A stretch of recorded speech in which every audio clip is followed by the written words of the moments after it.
Okay, 7 years ago when I went on, or sorry, 6 years ago when I went on Rogan's podcast back in 2017, I was, and I wasn't aware of any of these people before, but I was maliciously attacked by a handful of vegans that just didn't like the fact that I was telling people that I was eating a lot of meat and I was seeing people getting healthy doing that. And one of those early attackers was this guy named Mick or Mike the Vegan. And he's basically the credentials are he's a vegan mouthpiece. I mean that's what he does. And so recently, in response to a video that I had done a few weeks ago talking about this lean mass hyperresponder study that Matt Budoff presented in LA, talking about the preliminary results. And so he basically, like any good political advocate, and this is what these people are. They're political advocates. They deceptively edit things. They sort of tell half-truths. They twist the truth. They leave out, vital information. And so this was done. And so Dave Feldman, who is one of the authors of that particular lean mass hyperresponder study, saw the criticism and sort of said, hey, look, this has been edited. And so I want to share with you briefly that it's about 3.5 minutes long. The response that he had, because I think it's insightful on how these folks tend to operate. Okay to chug endless amounts of saturated fat and increase your LDL to 500 because it's not gonna do any damage. And speaking of shouting from the rooftops, here is Sean Baker, carnivore dieter, telling his following to share these results far and wide. So the data that I've been talking about is finally in. It's this super exciting stuff, something I think is incredibly, incredibly powerful. This particular set of population, low carb, lean, otherwise metabolically healthy, that it appears that cardiovascular disease is not developing, or not developing at any significant rate at all.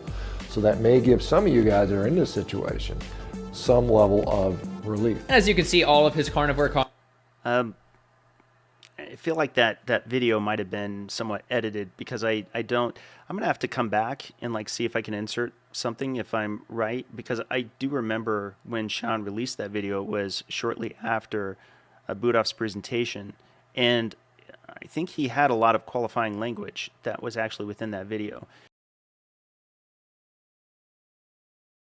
So the data that I've been talking about is finally in. It's this super exciting stuff, something I think is incredibly, incredibly powerful.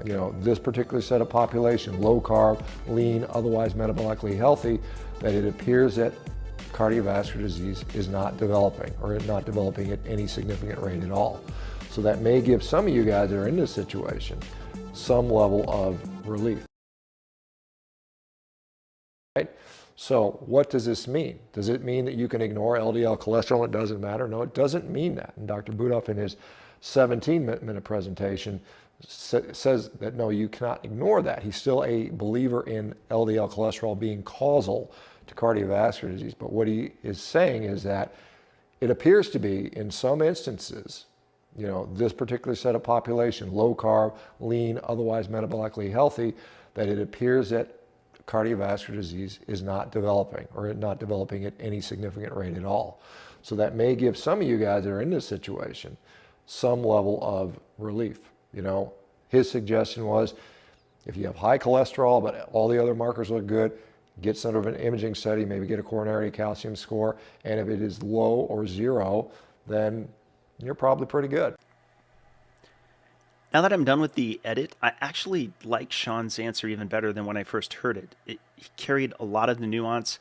He emphasized that there's the specificity of this population. He emphasized the preliminary nature of this data. But on top of that, he brought up Dr. Budoff's position with regard to LDL, and even further, that as an answer to a question Dr. Budoff gave in his original lecture to someone in the audience, that even if somebody does have high LDL, he himself would feel more comfortable if there was further efforts towards getting imaging and to confirm or disconfirm whether or not, for example, they have a 0 CAC, which again, I think is actually a very moderate position, because then you're determining whether or not there's existing disease, which is very prognostic towards potential outcome. So while Sean and I definitely disagree on a number of different things, I thought that this was such a great answer from him. And to be perfectly honest, I'm a little disappointed with the edit, because I feel like the edit makes it sound as if he is just more categorically dismissive of LDL, as per the this data that was just discussed by Dr. Budhoff's. Okay, and so you know, what I would suggest you not do is don't go to Mick the Vegan's channel and comment, because that just drives more traffic his way. But I mean, just realize what these people do. Again, like I said, they could easily be working at CNN or MSNBC or Fox News or whatever partisan news organization you sort of see out there. There's always this. It becomes political, and it happens certainly in the vegan. There's certainly carnivores that will do that, and everybody has their own sort of ideology, and they try to bend things and bend observations to fit the narrative. And if one thing I've been very consistent, particularly on this topic about LDL cholesterol, saying that we shouldn't totally ignore it, and I think I reemphasized it there. It may be, it might be with more data, we might be able to a point where we can start to say that. And it might be that, the sort of the jaded part of me says that, we're not going to see a mainstream adaptation of the cholesterol hypothesis going away until we have drugs that are equally as profitable or more profitable using some other mechanisms. Now, I think some of these, perhaps GLP-1 receptor agonists, we're getting a glimpse of that, where they're saying, well, look at these things, lower cardiovascular risk, because we're lowering basically diabetes incidence. Ideally they'd say, well, let's just hammer everything. But I think it's very much money driven. It's very much profit driven. This is where we see much of the motivation is there. But again, on the vegan side, vegans are really, they'll always be this tiny loudmouth minority. I mean, that's who they are.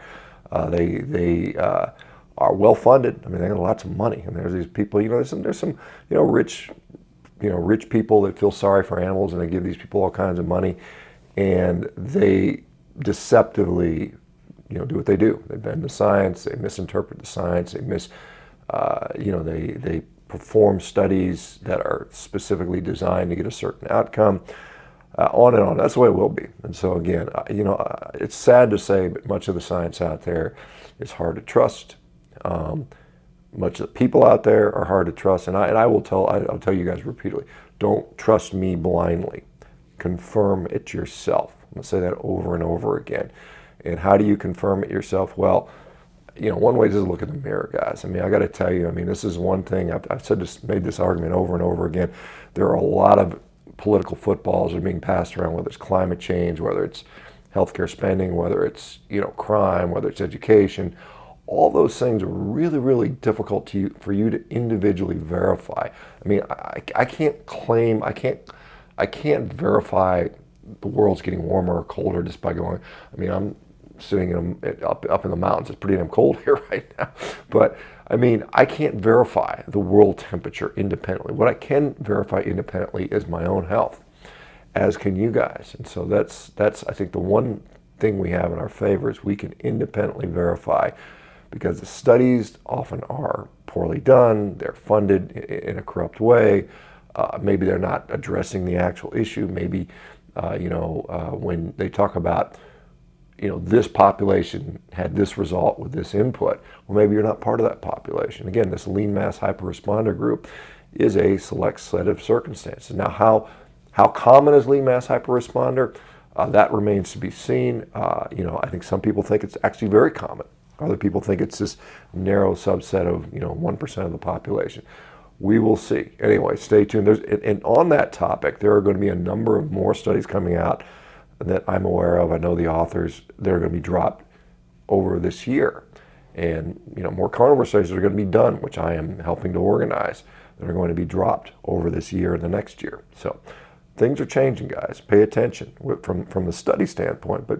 But irrespective of that, look in the mirror, assess it yourself, guys. All right, hopefully that helps. We'll talk to you soon. Bye-bye.